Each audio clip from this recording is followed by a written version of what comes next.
हाँ। नमस्कार, मैं हूं अटल शुक्ला। आप देख रहे हैं एमपी लाइव न्यूज। सीधी बात खास मुलाकात में आज हमारे बीच मौजूद हैं इंजीनियर जयवीर सिंह सेंगर जी।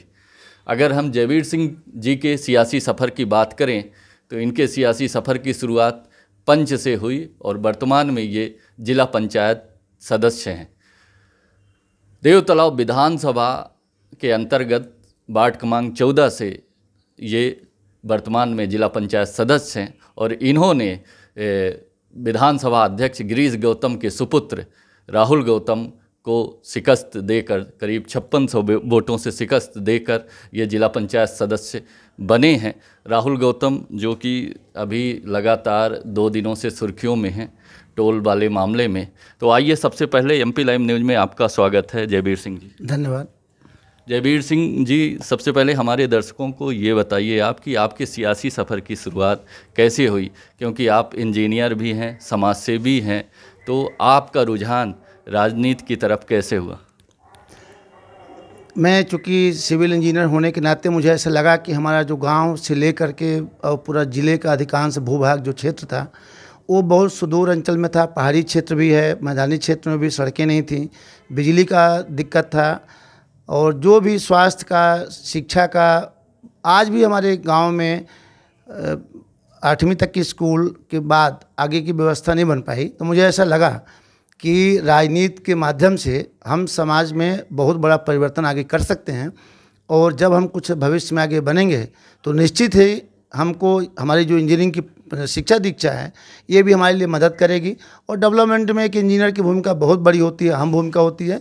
तो मैंने अपने जीवन के पूरे इंजीनियरिंग के पढ़ाई को, उसकी जानकारी को हम राजनीति के माध्यम से अपने क्षेत्र में जिला पंचायत सदस्य के रूप में, पंच के रूप में, हमारी श्रीमती जी सरपंच रही हैं। तो हमारे गांव की बाउंड्री वाल मध्य प्रदेश में स्तर पर बहुत बड़ी, अच्छी और टिकाऊ और गुणवत्तापूर्ण बनी हुई है। तो हमने जो भी काम किया है उसमें इंजीनियरिंग, एक इंजीनियर की भूमिका दिखती है कि एक अलग प्रकार की है और इसकी आवश्यकता हमको लगा कि हमें करना चाहिए और इसीलिए हम इंजीनियरिंग करने के बाद हम समाज की सेवा करने के लिए इस दिशा में आए हैं। अगर हम कहें अगर कि आप राजनीति में आए हैं एक समाज सेवा की भावना से, क्योंकि आप पेशे से इंजीनियर हैं, तो आपने ये सोचा कि हम पेशे के माध्यम से लोगों की समाज सेवा तो करेंगे ही, लेकिन समाज के बीच में जाकर हम उनकी समस्याओं को जानकर समाज सेवा करें। अगर हम आपके राजनीतिक कैरियर की बात करें, आपके पॉलिटिकल अपोनेंट की बात करें, तो गौतम परिवार हमेशा आपके विरोध में रहा है। आप चाहे जिला पंचायत चुनाव की बात करें तो राहुल गौतम जी आपके विरोध में थे और आपने उनको करारी शिकस्त दी और आप जिला पंचायत सदस्य बने। और अगर हम पूर्व के विधानसभा चुनाव 2018 की बात करें तो आपकी धर्मपत्नी सीमा सिंह जी चुनाव मैदान में थी, बीएसपी से वो प्रत्याशी थी और जीतते जीतते वो चुनाव हार गई। हारने का क्या कारण है वो तो जनता ही जानती है, लेकिन जनता ने आपको भरपूर जनादेश दिया और आप करीब यानी बॉर्डर तक पहुंच गए थे और करीब 900 वोटों से वो चुनाव हारी हैं। तो अभी तक का कैसा अनुभव रहा देवतालाब विधानसभा का, चूँकि आप जिला पंचायत सदस्य भी हैं और आपकी पत्नी वहाँ से विधानसभा चुनाव में मैदान में थी, तो अभी तक का जनता और आपके बीच का सामंजस्य कैसा रहा? कैसी चुनौती का सामना अभी तक आपने किया? एक इत्तेफाक का विषय है कि 2010 में हमारी श्रीमती जी सीमा सिंह जी को ग्राम पंचायत उलही कला, जो हमारे जनपद की बड़ी पंचायतों में से है, वहाँ पर जनता द्वारा सरपंच के पद पर निर्वाचित किया गया। और जब मैं देखा कि हमारी श्रीमती जी ग्राम पंचायत की सरपंच के रूप में गांव के विकास के लिए लोगों की जो हितग्राही मूलक समस्याएं थी उनको सीधे वो लोगों से बात करती थी, लोगों से जानना चाहती थी, समझना चाहती थी। और मुझे ऐसा लगा कि वो बहुत अच्छे से उनकी समझ इस बात पे है, बड़ी रुचि ले रही हैं, जबकि उनकी पहले राजनीति में कोई रुचि नहीं थी। लेकिन जो उनका सरपंच का कार्यकाल मैंने देखा तो मुझे ऐसा लगा कि इनमें नेतृत्व करने की क्षमता है। और मैं उसी के चलते 2010 में जिला पंचायत में मैं सदस्य के रूप में निर्वाचित हो ही गया था मऊगंज जनपद से, लेकिन वो सरपंच निर्वाचित हो गई और मैं मऊगंज ब्लॉक से जिला पंचायत का चुनाव लड़ा था। तो वहाँ मैं जीतने के बाद मुझे हरा दिया गया और मैं कानूनी लड़ाई लड़ा और 2013 में जिला पंचायत का उपचुनाव 3 जुलाई 13 को फिर से करा करके मऊगंज जनपद से मैं 5500 से ऊपर वोटों से रविशंकर शुक्ला जी को उपचुनाव में पराजित करके जिला पंचायत में पहली बार मैं पहुंचा। उसके बाद 1.5 वर्ष के कार्यकाल बचा ही था और जिला पंचायत में मऊगंज में अपेक्षा के अनुरूप कार्य में बहुत एक इंजीनियर होने के नाते मैं भोपाल दिल्ली तमाम जा करके काफ़ी गाँवों को अप्रोचेज रोड के रूप से और transformer, LT line, HT line, बिजली के सुविधा जो भी थी इंफ्रास्ट्रक्चर में हमने प्रयास करने का प्रयास किया जो हमारे पास सामर्थ्य ताकत थी। लेकिन महिला का वार्ड हो गया जिला पंचायत दोबारा वार्ड नंबर 26, जिसके चलते हमें निर्णय लेना पड़ा और हमने श्रीमती जी को अपने उसी 26 नंबर वार्ड मऊगंज से जिला पंचायत का वार्ड 2015 में नामांकन दाखिल कराया। और मैं अपना नामांकन अपने गांव से जहां हमारी श्रीमती जी सरपंच थी वो जिला पंचायत वार्ड हमारा सामान्य हुआ तो मैं चुनाव लड़ा और राहुल गौतम वहां से प्रत्याशी थे। चूँकि द्वितीय चरण में हमारे गांव का जिला पंचायत का रायपुर कचुलियान का चुनाव हुआ, प्रथम चरण में हमारी श्रीमती जी का चुनाव था। हम लोगों के ऊपर मुकदमा कायम हो गया, हमारी मिसेज को गिरफ्तार कर लिया गया बिना किसी कारण के, कोड ऑफ कंडक्ट के वायलेशन को लेकर के। और हमारी श्रीमती जी को अरेस्ट करने के बाद चूँकि उनको जमानत मऊगंज से मिल गई न्यायालय से और हम वहाँ नहीं थे घटना के समय पर, तो हम एंटीसिपेटरी लेने में हमको बहुत समय लगा। और श्रीमती जी अपना चुनाव तो लड़ी ही और साथ में वो वार्ड क्रमांक 14 राहुल गौतम के खिलाफ प्रत्याशी में मात्र नाम का रहा हूँ। मैं तो अपना मत भी नहीं डाल पाया प्रशासन के हिटलर शाही के चलते। और हमारी श्रीमती जी ने चुनाव की अगुवाई किया वार्ड नंबर 14 का भी। और जब 56 से वोट से चुनाव में जीता तो मुझे लगा कि जनता ने श्रीमती सीमा जयवीर सिंह को स्वीकार कर लिया है। मेरे अनुपस्थिति में इतने अच्छा मतदान हुआ मेरे पक्ष में, तो मुझे लगा कि भविष्य में आगे जब कोई ऐसा चुनाव है तो मैं क्यों ना इनको विधानसभा के प्रत्याशी के रूप में उतारूं। और मैंने इसीलिए तय कर लिया था कि बहन बेटियों के लिए एक महिला प्रत्याशी के रूप में उतरेंगी और जब महिला विधायक देवतलाव की बनेंगी, चूँकि आज तक देवतलाव में कोई महिला विधायक नहीं बना, तो मैं चाहता था कि हमारी देवतलाव की विधायक महिला बने, सीमा सिंह जी विधायक बने। तो हमारी बहन बेटियों की बहुत सारी समस्या होती है जिनको हमसे वो बयान नहीं कर पाती, बहुत सारी ऐसी बातें होती हैं और महिला के रूप में हमारी श्रीमती जी को बताएंगी तो हम पूर्ण रूपेण वहाँ की एक सेवक के रूप में देवतलाव विधानसभा की जनता जनार्दन का, चाहे वो नर हों चाहे नारी हों, उनके सम्मान की लड़ाई हम लोग लड़ेंगे। इसी भावना को लेकर 2018 में विधानसभा का प्रत्याशी बनाया। माननीय बहन जी का आशीर्वाद मिला और उन्होंने हमको प्रत्याशी बनाया और जिला पंचायत के जो हमारे पास काम था 26 नंबर का 14 नंबर का, उसके आधार पर लोगों ने हमें स्वीकार भी किया।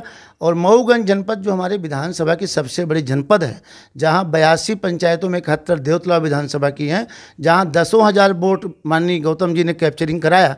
इसके बाद 25 वोट से सीमा सिंह जी आज भी वहां आगे हैं। नई गढ़ी जनपद से 700 वोट से आगे हैं। रायपुर कचुलियान जनपद में हमारे साथ बहुत छलावा हुआ, बहुत धोखाधड़ी हुई, क्योंकि उस समय पर भी श्रीमती सीमा सिंह जी का गिरफ्तारी वारंट था। हम उनकी जमानत में परेशान थे।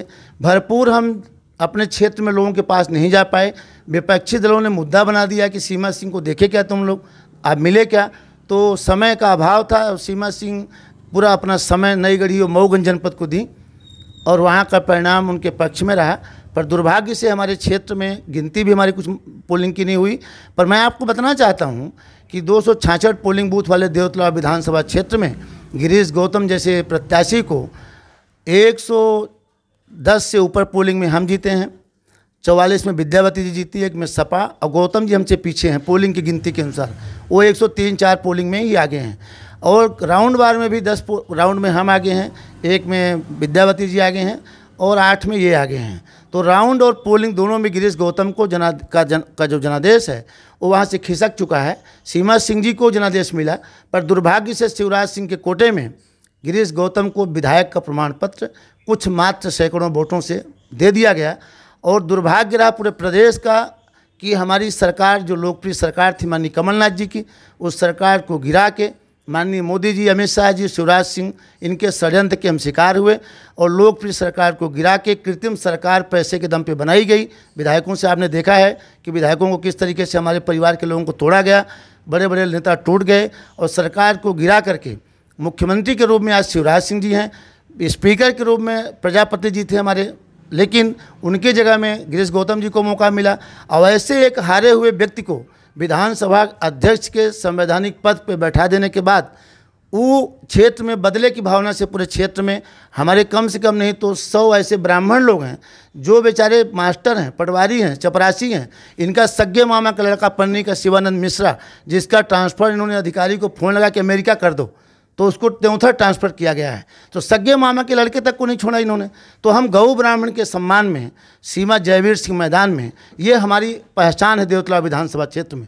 और गौ ब्राह्मण के आशीर्वाद से हम विगत 20 अगस्त 2017 से 5 वर्षों से अस्थि विसर्जन, डेड बॉडी, पोस्टमार्टम, अन्य राज्यों से डेड बॉडी लाते हैं अपने यहाँ की। जो चूँकि बेरोजगारी वाला ज़िला है, यहाँ फैक्ट्री नहीं, इंडस्ट्री नहीं है, तो रीवा, सतना, आसपास जिलों के जो बच्चे हमारे बेरोजगार देश के कोने कोने में रोजी रोटी कमाने गए हैं, जब कोई कैजुअलिटी वहाँ हो जाती है तो उनकी डेड बॉडी लाने की जानकारी हमें मिलती है। तो मैं सहीदे कोशिश करता हूँ कि हम उनकी डेड बॉडी को, रीवा की माटी को रीवा में लाने का हम प्रयास करते हैं।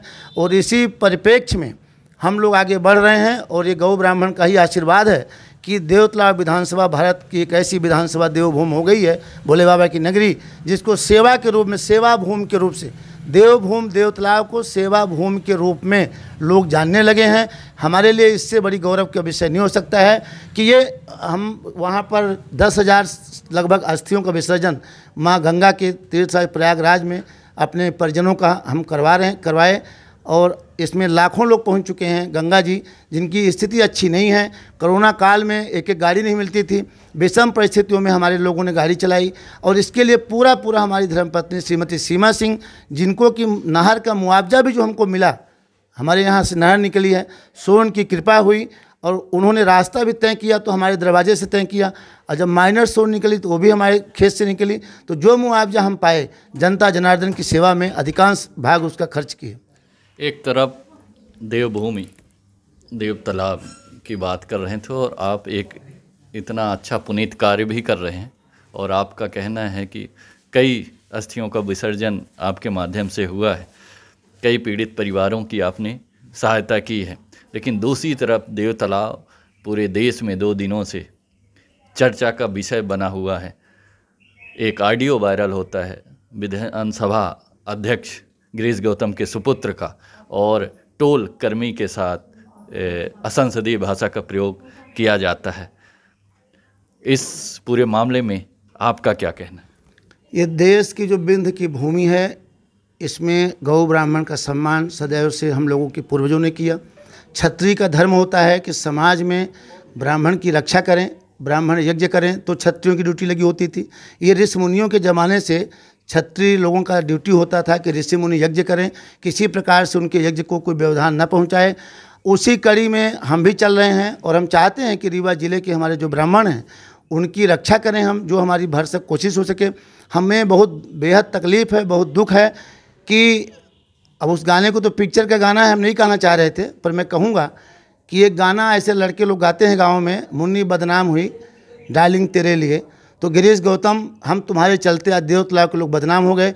आपके सुपुत्र ने, चिरंजीव ने, जिन अपमानित शब्दों का प्रयोग, अमर्यादित, असंवैधानिक, अशिष्ट और गाली गलौज माँ बहन दादी, जबकि वो ब्राह्मण परिवार था। हम ऑडियो सुन रहे हैं जिसमें शुरुआती दौर पे ही परिचय बताते हैं उनके गौतम जी के, राहुल गौतम के लोग, कि मिश्रा जी राहुल गौतम से बात करिए, विधानसभा अध्यक्ष स्पीकर साहब के यहाँ से बात हो रही है। तो जब मिश्रा जी का नाम आया, उन्होंने प्रणाम किया और उनकी आवाज़ से लगता है कि वो बुजुर्ग व्यक्ति होंगे, मजबूरी में रोजी रोटी के लिए कोविड कोरोना काल में भी ड्यूटी बेचारे कर रहे होंगे। निश्चित है कि हमें बड़ी पीड़ा है, दर्द है कि मनगवा वासी हैं गौतम जी। दुर्भाग्य है देवतलाव का कि 3 बार से वहाँ से प्रमाण पत्र हथियाते जा रहे हैं, बहुत अल्पमत से चुनाव जीतते हैं। और राहुल गौतम ने कहा कि हम देवतलाव लेके आ रहे हैं, 1000 गाड़ी लेके आ रहे हैं, और इतना बोलना भर नहीं किया उन्होंने। इसके बाद उन्होंने कर दिखाया जो नहीं करना चाहिए था।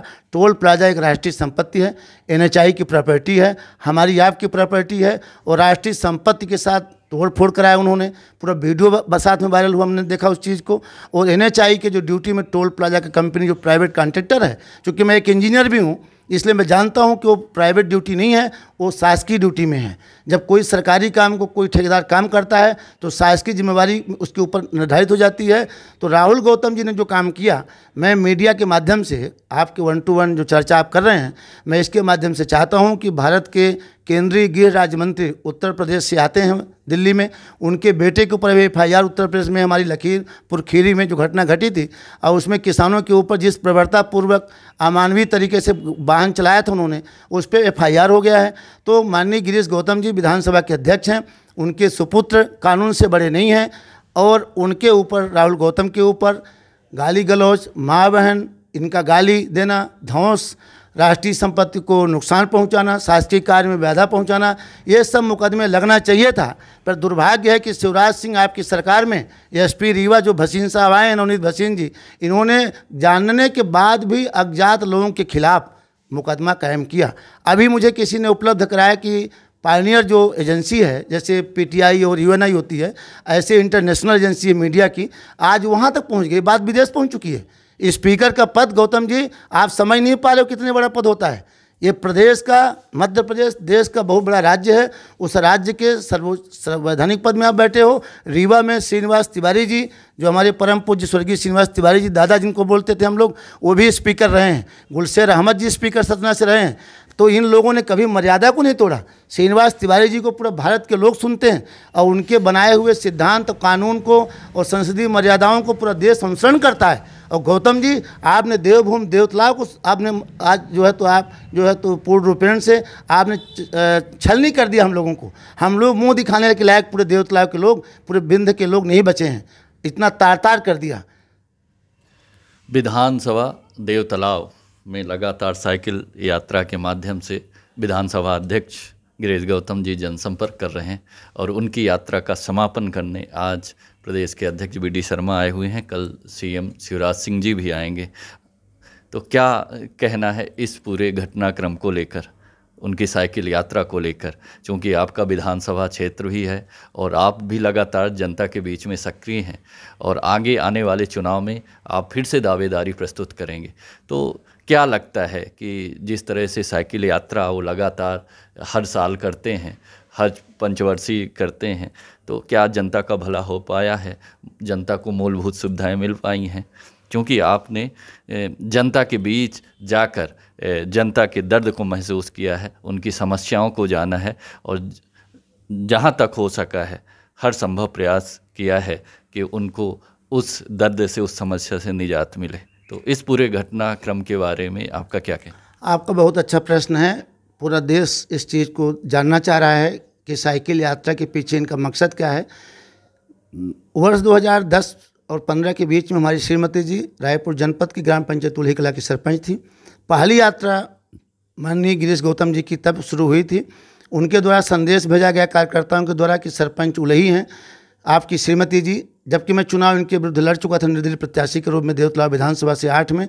फिर भी एक चूँकि विधायक थे, हमारे यहाँ से यात्रा निकल रही थी, उनकी सूचना हमको मिली, तो मैंने अपने पीपल के पेड़ है, हनुमान जी का मंदिर है हमारे घर के बगल में, मैंने वहाँ नाश्ता व्यवस्था जो रूखा सूखा था, मैंने उनके स्वागत की व्यवस्था कराया। हमारे गांव के लोगों ने कहा कि जब हमारी सरपंच साहिबा स्वागत कर रही हैं तो स्वागत इतना साधारण नहीं होगा, तो इस विधायक जी का स्वागत के लिए बिंड बाजे के साथ में उनका हमने गर्मजोशी से स्वागत किया, और उनसे एक बात मांग किया था कि माननीय शिवराज सिंह जी आ रहे हैं देवतलाव में, आप कह रहे हो कि साइकिल यात्रा के समापन में शिवराज सिंह जी देवतलाव आएंगे, वो उस यात्रा की बात मैं कर रहा हूँ आपसे। तो मैंने कहा एक बात हमारी भी जोड़ लीजिए। उन्होंने कहा था कि बहुत सारी हाई स्कूल को हायर सेकेंडरी करेंगे, जूनियर को हाई स्कूल करेंगे, तो मैंने कहा मैं एक बात करूँगा केवल आपसे कि हमारे गांव की बहन बेटियों को मनगवा 9 किलोमीटर पड़ता है, मनिकबार 8 पड़ता है, रघुराजगढ़ 8 पड़ता है, तो 8-8 किलोमीटर दूर तक बच्चियाँ स्कूल नहीं जा पाती हैं। 8वीं के बाद हमारे गांव की 90% बच्चियाँ पढ़ाई छोड़ देती हैं। तो माननीय शिवराज सिंह जी से आप एक काम करिए कि आप हमारे ग्राम पंचायत उलही कला की जो स्कूल शासकीय पूर्व माध्यमिक उलही कला है 1985 से हाई स्कूल थी, तो उस समय पर 25 साल हो चुके थे, 2010-11 के बाद 26 साल, तो हमने कहा इसको हाई स्कूल करवा दीजिए, हायर सेकेंडरी। तो मैं बहुत कृतज्ञ रहूँगा आपका। विधायक जी ने पीपल बास जो पेड़ का पत्ता की तरह भाल उठाते हुए कहा कि मैं आश्वस्त करता हूँ, बस सरपंच साहब को प्रस्ताव दे दो। तो हमने कहा सरपंच तो घर की हैं, प्रस्ताव भेज रहा हूँ। मैं 1 घंटे के अंदर प्रस्ताव भेज दिया। रघुराजगढ़ उनके निवास रात में, लेकिन वो उन्होंने घोषणा नहीं कराया। हाई स्कूल हमारी आज भी 8वीं तक स्कूल ही की स्कूल है। दूसरी यात्रा की बात करूँ, जंजाली बाबा से शुरू किया उन्होंने। पहले हम जय जंजाली बाबा लोगों से करते हैं, शंकर जी का स्थान दिल्ली में है, हमारा हंसी मजाक उठाते थे। लेकिन जब हम चुनाव वहाँ से जीते, अच्छे वोटों से जीत रहे थे, तो विधायक जी ने भी यात्रा तय किया 15 के बाद, जब उनके बेटे को जंजाली बाबा की कृपा, गौ ब्राह्मणों के आशीर्वाद से 55 से वोट से पराजित किया गया, तो जंजाली बाबा उनको दिखने लगे। तो जंजाली बाबा से यात्रा शुरू किए। वहाँ उन्होंने जंजाली बाबा के यहाँ शपथ लिया पब्लिक के सामने कि शिवराज सिंह यात्रा में मणिकवार में साइकिल यात्रा का समापन है, जंजाली बाबा की मैं सड़क बनाऊँगा, यहाँ मैं गेट बनाऊँगा और सब काम करूँगा। तो वो तो सड़क नहीं बनाए, गेट नहीं बनाए, लेकिन मैंने जरूर जिला पंचायत सदस्य बनकर के सबसे पहला पैसा जंजाली बाबा की मार के लिए 10 लाख रुपए दिया अपने कोटे का।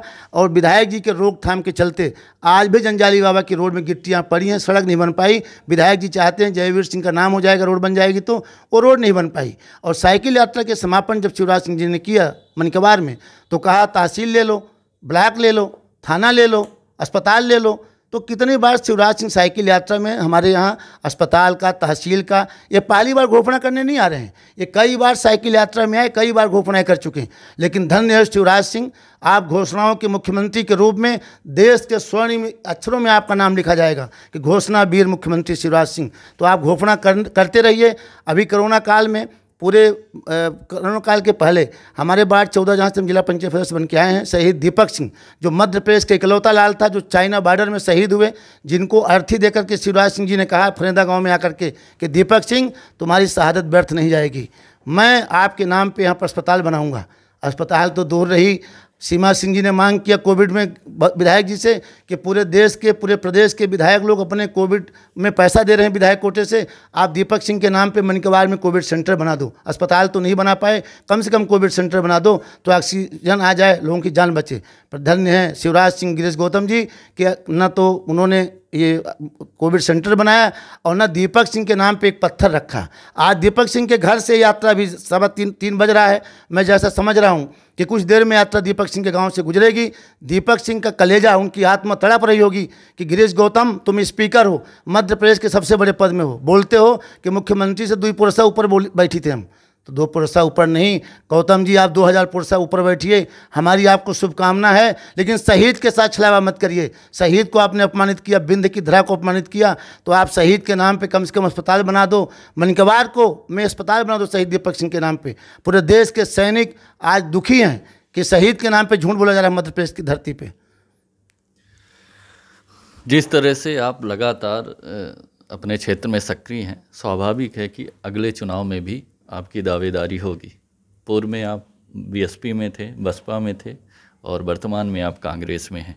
क्या लगता है कि जिस तरह से आपका सघन जनसंपर्क है, पिछले चुनाव में कुछ कमी रह गई जिससे आप बहुत कम मार्जिन से चुनाव आपकी धर्मपत्नी हार गई, आने वाले चुनाव में कांग्रेस से ही आप चुनाव मैदान में होंगे? क्या स्ट्रेटजी आपकी रहेगी कि आगे वाले चुनाव में आप जो कमी रह गई उसकी भरपाई कर पाएँ, उस कमी को पाट पाएँ? और अगले विधानसभा चुनाव में 2023 के विधानसभा चुनाव में सीमा जयवीर सिंह मैदान में होंगे या जयवीर सिंह होंगे या सीमा जी होंगे? देखिए, देवतला विधानसभा क्षेत्र की जनता ने सीमा जयवीर सिंह को स्वीकार कर लिया। हमने पहले आपको भावना बता दी कि बहन बेटियों के संरक्षण के लिए, उनके अधिकारों की सुरक्षा के लिए हम श्रीमती जी को अपने राजनीति में सेवा भावना के रूप में लाए हैं। हम वो संकल्पित हैं, उसमें कोई परिवर्तन, कोई बदलाव नहीं होगा। बसपा का रीवा में प्रदर्शन आपने देखा होगा, अन्य 7 विधानसभा में। हमारे बगल में मनगवा विधानसभा है जहाँ सिटिंग एमएलए शीला त्यागी जी थी, वो जमानत नहीं बचा पाई अपनी विधानसभा मनगवा में। तो बसपा को नहीं, बसपा तो एक हमारा राजनीतिक पार्टी थी, बसपा के कार्यकर्ताओं ने हमको चढ़ बढ़ के हिस्सा लिया। लेकिन बसपा के अलावा भी देवतला विधानसभा की सम्मानित जनता ने अपने आने वाली पीढ़ी के भविष्य के लिए, वर्तमान के लिए सीमा सिंह जी को एक विकल्प के रूप में वोट किया। पार्टी के से ज़्यादा लोगों ने, जन भावनाओं ने हमें अपने नर सेवा नारायण सेवा जो हमारी सेवा भावना है उसको देख करके लोगों ने वोट किया। और वर्तमान में हम कांग्रेस पार्टी में हैं। हमें पूरा विश्वास है, चूँकि देवतला पूरे बिंद की धरा में विधानसभा अध्यक्ष से मुकाबला होना है। इस मुकाबले को हम पहले भी उनसे जीत चुके थे, इसलिए पार्टी हमें वहाँ पर चुनाव लड़वाएगी। और इस बार हम चाहेंगे कि देवतला विधानसभा क्षेत्र में गिरीश गौतम जी, उनके पुत्र का ये जो ब्राह्मण विरोधी, ये नियम विरोधी और जो दहशत का माहौल है, वातावरण है, इनसे के कारण वो 266 पोलिंग में 100 पोलिंग जीत गए थे पिछली बार। इस बार हम ईश्वर से प्रार्थना करेंगे, जनता जनार्दन से आपके माध्यम से अपील करेंगे कि देवतलाव विधानसभा की एक भी पोलिंग न जीत पाए चुनाव, और समूची पोलिंग में उनकी हार हो, जिससे जिस प्रकार से दादागिरी, जो गुंडागर्दी, जिस प्रकार से भय का वातावरण रीवा में फैलाया जा रहा है, ये आगे चल के इस पर विराम लगे। और रही बात सेवा की, तो देवतलाव मध्य प्रदेश की झाबुआ और छत्तीसगढ़ के बस्तर से भी पिछड़ा क्षेत्र है। हमारे यहाँ 700 ट्रांसफार्मर वर्तमान में जले हुए हैं। विधानसभा अध्यक्ष महोदय का क्षेत्र है, उनकी उपस्थिति में बिजली काट दी जाती है, वो कुछ नहीं कर पाते हैं, वो असहाय हैं इस मामले में। जब जनता का काम आता है तो उनके पास कोई ताकत नहीं है।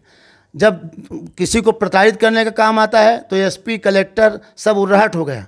उनका उर्राहट जो घर है वो थाना भी बन गया, उर्राहट कलेक्ट्रेट भी बन गई, उर्राहट में एसपी भी बन गया, राहुल गौतम गिरफ्तार कर लो उसको, और इसके बाद डिस्ट्रिक्ट जज भी बन गए। उन्होंने कहा सज़ा मैं दूंगा। तो न्यायपालिका, कार्यपालिका, विधायिका, सबका जो ठेका है उनके घर पे है। तो ऐसे घर को नस्तनाबूद कर दे लोकतंत्र के माध्यम से जनता। मैं ऐसे जनता से उम्मीद करूंगा, अपील करूंगा। और ये जो इनकी यात्रा है, ये धोखाधड़ी यात्रा है। इस यात्रा के माध्यम से इनके कार्यकर्ता, रोजगार सहायक, सरपंचों, सचिवों, सेल्समैनों, पटवारी, मास्टर सबसे पैसा वसूल रहे हैं, और पैसा वसूल की इनकी व्यवस्था कर रहे हैं। आपने देखा कि BD शर्मा जी प्रदेश के अध्यक्ष आए हुए हैं। मैं प्रदेश अध्यक्ष जी आपसे पूछना चाहता हूं कि आपको तो कल आज आना नहीं चाहिए, जब पूरे देश में भारतीय जनता पार्टी का, अटल जी की पार्टी है, अटल जी का चरित्र, चेहरा, चाल जो बुनियाद रखे थे, आप गुंबज में क्या दिख रहा है, कितना कालिक पोत चुके हो, आप क्यों आए हो? आपने देवतलाव की धरती में, रीवा में आकर के आपने तो आग में घी डालने का काम किया। BD शर्मा जी, आप एक सीट नहीं जीतोगे। मैं देवतलाव का वासी यदि हूँ सच्चे मन से, तो रैगांव, निवाड़ी और जोवट और खंडवा एक सीट नहीं जीतने वाले हो। ये देवतलाव शंकर जी का श्राप लगेगा आपकी पार्टी को। आपने ब्राह्मण का अपमान नहीं किया, पूरे विंध्य का अपमान किया है। और आप स्वयं प्रदेश के अध्यक्ष हो। एक ब्राह्मण का अपमान, ब्राह्मण को भी अधिकार नहीं कि ब्राह्मण का अपमान कर दे। ये गौ ब्राह्मण के पुजारी की धरती रीवा है। या हमारे जब महाराज सिंह चुनाव लड़ते थे तो अपने विपक्षी जमुना प्रसाद शास्त्री जी को खुद गाड़ी देते थे, वाहन देते थे। ब्राह्मण थे शास्त्री जी, उनका ये मर्यादा रीवा में रही। ये हमारी संस्कृति रही है कि हम अपने विपक्षी पार्टी के ब्राह्मण प्रत्याशी हो जाए तो हम मदद करते हैं। जनतंत्र में, लोकतंत्र में निर्णय जनता करती है, लेकिन हम अपना कर्तव्य नहीं भूलते हैं क्षत्रिय लोग। तो आपने बहुत अपमान किया, घनघोर अपमान किया है। और जो आज 300-400 गाड़ियों का काफिला गया है यात्रा में, इसका हिसाब दो BD शर्मा जी कि प्रशासन ने कहाँ से पैसे का जुगाड़ किया। या RTO ने किया, खनिज ने किया। पूरे हर्राहा हमारा विधानसभा क्षेत्र है, हर्राहा में आता, देवतलाव में हर्राहा, वहाँ पूरा क्रेशर लगे हुए हैं, छलनी कर रहा है धरती को, पूरा रॉयल्टी की चोरी हो रही है। 2000 गाड़ियाँ जो है तो उत्तर प्रदेश जाती हैं गिट्टी लेकर के डेली, कर की चोरी करोड़ों रुपए की हो रही है। ये 400-400 गाड़ियों का काफिला का हिसाब कौन बताएगा, कहाँ से पैसा आ रहा है इनके लिए। तो मैं आपके माध्यम से कहना चाहता हूँ कि BD शर्मा जी होश में आओ। ये कृत्रिम सरकार है, इसकी सांसें जिस दिन गिनती उपचुनाव की होगी उस दिन आप समझ जाएंगे। और गिरीश गौतम जी ने वादा किया था पब्लिक से, 3 दिन पहले मीडिया में आया कि मैं एक विधायक की हैसियत से यात्रा करूंगा। क्यों गौतम जी भूल गए? आपने आज जो प्रोटोकॉल, आपकी पूरी गाड़ी विधानसभा अध्यक्ष की लगी हुई है, विधानसभा पूरी सुविधाएं आप ले रहे हो, क्यों आप यहाँ सामान्य विधायक की हैसियत से नहीं गए? उर्राट से आप पढ़ रही है देवतलाव, आप भूल गए, आप झूठ बोलते हो। देवतलाव के विधायक होकर के 72 घंटे में आप पलटी मार गए। मीडिया में आपने कहा था, पेपरों में आया, अखबारों में आया कि मैं सामान्य विधायक की हैसियत से 24 तारीख को निकलूंगा। तो आप विधानसभा अध्यक्ष के पूरा लाव लश्कर लेके निकले हो। आप झूठ बोल रहे हो, धोखा दे रहे हो लोगों को। और विधानसभा के अध्यक्ष संवैधानिक पद पे बैठे हो, झूठ मत बोलो, जनता पे झूठ बोल लो, पर मीडिया से झूठ बोल के पूरा देश सुनता है आपकी बात को। ऐसा गुमराह मत करो और शहीद का अपमान मत करो। और जहाँ भी आप जा रहे हैं, आपके जाने के पहले वहाँ स्कूलें बंद हो रही हैं, वहाँ स्कूलों में व्यवस्था हो रही है इनकी जाने की। मैं आज आपके माध्यम से कहना चाहता हूँ कि थोड़ी भी नैतिकता गौतम जी है तो आप अपने कार्यकर्ताओं के यहाँ रुकिए। आप विद्यालय में बच्चों की पढ़ाई लिखाई का काम मत बंद करिए। कोरोना में वैसे भी स्कूलें बहुत बंद रही हैं, पढ़ाई लिखाई नहीं हुई। अब जहाँ जहाँ विधायक जी आप जा रहे हो, पूरे स्कूलों में रास्ते भर शिक्षक, पूरा प्रशासन, अमला। ये अमला लेके क्यों घूम रहे हो? आप पूरे जिले का अमला लेके घूम रहे हो। किसी को तहसील में काम है, SDM के यहाँ पेशी में जाना है, तहसीलदार, SDM 8 दिन के पूरे बुक हो गए हैं। तो आम जनमानस को तकलीफ दे के आप अमला अपना ज़्यादा रसूख मत दिखाइए। ये लोकतंत्र है, यहाँ बड़े बड़े लोकतंत्र में पैमाने बदल जाते हैं, जनता बदल देती है। तो मैं यही चाहता हूं कि गिरीश गौतम जी, आप विधानसभा अध्यक्ष के पद से आज इस्तीफा दे दीजिए। नैतिकता है तो सूरज ढलने के पहले आप स्पीकर के पद से इस्तीफा गवर्नर साहब को भेज दीजिए। आपके पुत्र ने बहुत बड़ा अपराध किया है, आप इस्तीफा दीजिए, बच्चे को गिरफ्तार कराओ और कानूनी कार्रवाई के तहत उसको जो है तो न्यायिक जो होना चाहिए कार्रवाई, वो कार्रवाई में आप शामिल होइए, ताकि एक अच्छा मैसेज जाए। गिरीश गौतम जी, आप कानून पढ़े लिखे हो, कानून के ज्ञाता रहे हो, मैं यही चाहता हूँ। अभी हमारी बात कांग्रेस के नेता जयवीर सिंह सेंगर से हुई, जो समाज सेवी भी हैं और लगातार समाज में कई प्रकल्पों के माध्यम से सेवा भी कर रहे हैं। लगातार देवतालाब विधानसभा क्षेत्र में, वो चाहे जिला पंचायत चुनाव के माध्यम से हो, चाहे विधानसभा चुनाव के माध्यम से हो, लगातार दावेदारी उन्होंने प्रस्तुत की है और जनता ने उनको भरपूर समर्थन भी दिया है। अभी वर्तमान में जो देवतालाब में साइकिल यात्रा विधानसभा अध्यक्ष देवतालाब की चल रही है और समापन होने जा रहा है उसका, तो उस यात्रा को उन्होंने धोखाधड़ी यात्रा कहा है और साथ में उन्होंने कहा कि विधानसभा अध्यक्ष ने कहा था कि हम इस पूरी यात्रा में प्रोटोकॉल का पालन नहीं कराएंगे, हम बिना प्रोटोकॉल के यात्रा करेंगे, जबकि मीडिया में उनके द्वारा कहा गया था कि हम प्रोटोकॉल का पालन नहीं कराएंगे, हम सामान्य तौर तरीके से जनता के बीच में जाएंगे, ना काफिला होगा ना जनसमूह होगा। लेकिन जिस तरह से लगातार प्रोटोकॉल का पालन कराया जा रहा है, गाड़ियों का काफिला जा रहा है, तो कहीं ना कहीं वो अपनी बात से मुकर गए हैं। वहीं जो अभी कल घटना हुई है टोलकर्मी के साथ, उनके बेटे राहुल गौतम के द्वारा असंसदीय भाषा का प्रयोग किया गया है, ऑडियो वायरल हुआ है, लोगों का कहना है। उस मामले में आपका कहना है कि जो एक विधानसभा अध्यक्ष की गरिमा होनी चाहिए, उस गरिमा का पूरी तरह से पालन नहीं हुआ है। जिस तरह से बर्बरता और जिस तरह से असंसदीय भाषा का प्रयोग उनके सुपुत्र ने किया है, वो भी ब्राह्मण जाति का था, जो टोलकर्मी था, उसके साथ जो अभद्र व्यवहार बुजुर्ग था अभद्र व्यवहार किया है, उसका जनता हिसाब लेगी। समय समय पर हम इनसे रूबरू होते रहेंगे और देव तालाब विधानसभा क्षेत्र की जो समस्या होगी इनके माध्यम से आपके सामने लाते रहेंगे। आज के लिए बस इतना ही। जय हिंद, जय भारत।